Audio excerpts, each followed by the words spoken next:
go around. So I'm Joanna from BritFlicks. Perfect. And I'm interviewing Stephen and Tony. Hello. So, good morning, gentlemen. Right, okay. Without giving too much away, tell me about the film. Do you know anything about the film? Which film? Looks like you had a really great time. Listen, it's I again don't want to talk about it with Stephen, but I thought it was a great part. I loved it. I loved the film. I loved the genre of it. You know. Yeah.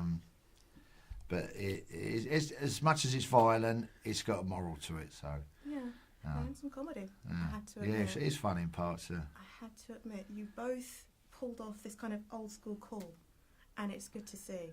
I had to admit, it's for me, I guess, because I've been kind of used to seeing gangster film, British gangster films, which we do very well. Yeah. I've seen you a number of times, reviewed a few of your films recently. It's been good to watch, and I'm also a fan of yours, naturally. And it was kind of ironic seeing that you've been in The Saint previously, and The Saint?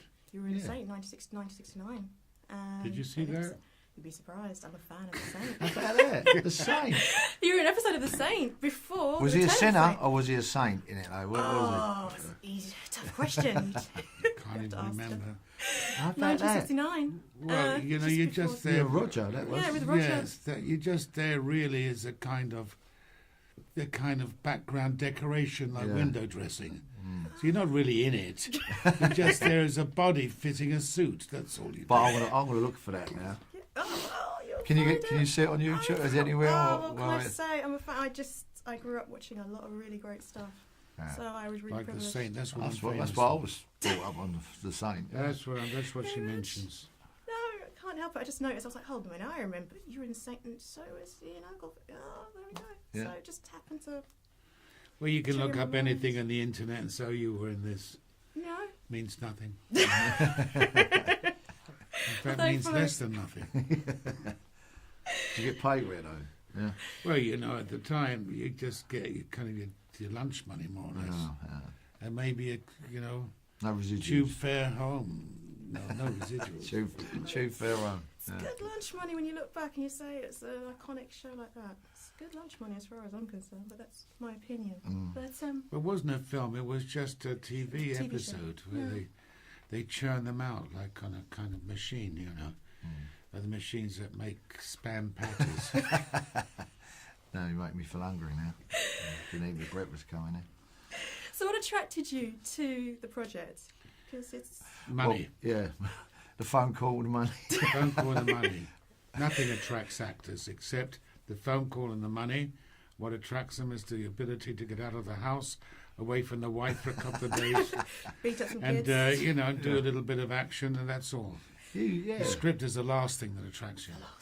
But didn't you enjoy it, clumping that Yeah. when you walked through that? I bet you did, didn't you? Who bosh when you done the kid? When she's being raped and you Yeah. walk over and you give it to him. Oh, Knuckle duster. yeah, it was all right. It was okay. the one stunt that you it was okay. Well, it was amusing to do. It's those cracks that you fall into in a long career when you have your goal, your ambition, your ideals, and then they're like great giant paving stones walking from one thing to another, but in between those paving stones are cracks, like those cracks in the street where you get the leaves fall in and and the kind of the bits of snot and dog shit. But let me add, sometimes in those filthy stinking cracks with dog and cat shit that you slide into, there can be some very good stuff. It's not all the major stuff. No. And I think people like Jonathan Southcott, who's a producer, he keeps the industry alive. Well, he's keep me working, yeah. Exactly, because otherwise you've only got some ghastly movie with these wonderful actors, Benedict and all those people. And we see his face every single day in the paper. He's wonderful. And I put a film about some chap who discovered the kind of early computer. Oh, marvellous. But in these cracks, people like Jonathan earn a buck, and I think they keep the movie industry going. Yeah. Because they employ people like you. That's what I'm saying. People Like me. like... What do you mean by that? No, like me, I was just going to add. People like you, people like me. Yeah, The underdog. that's right. You know, I the wouldn't say people in the underdogs. background. You know, the scumbags who are always ignored by the casting people. And yet here's Jonathan. He takes us out of the gutter, wipes us off a bit, brushes down, and says, "You want a couple of days in the movie?" Yeah, all right, terrific. Yeah, when next Wednesday, Thursday. Yeah, terrific. I'll send a script. No, don't bother. Just send me the pages. Yeah. Send me the check. Yeah, send me the check first. Yeah. Yeah, real life scenario.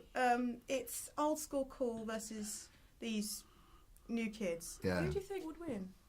I know my money. I know who Well, I know my money's on. I know who my money's on. I saw the knife. I saw the sword. Sorry, I know who my money was on. Well, in the film, Yeah. there is a bit of an age gap from me and the other fellas. I'm like the apprentice. Like you said, the youngster. Yeah, of the yeah, group. yeah. Yeah. So who would you say would win in reality? Again, Yeah. Win what? it'd be us. It would if it was an actual turf war. You would say. And bear in mind your character would still be alive. Old school. Well, what will you be? You let it fight fair, because you know, because they're dead. Old school cannot be beaten. There you go. Agreed. No, it Agreed. can't be beaten. Because what the kids have, they have nothing. They have no contact. Yeah. They have no connections. They have no background. They have no history. No firm. Old school, they make connections because they come from another world where you actually live to support your fellow man. You will die for him like he will die for you. That's the mentality of the trenches. That's what you had in the old school when I was growing up with the Krays and all these other people. That was their values. These people know no one. Or they're stuck. They've got their dick up their computer. They know nobody. They see nobody. They have no connections to anybody. They have no values. No. So with the old school, you say one word and it goes round the entire territory. I don't want to play on that word, but it's respect. It is That's exactly respectful. Yes. Fault. And these kids, they have no one. They have no one they can call on. They're spineless, gutless. Yeah, they're pack mentality. I want So. to see this in real life now. Not that I'm actually encouraging that, but thank you very, very much. That Thank was you. really, really Terrific. Oh, good. Thank Glad you you. enjoyed it.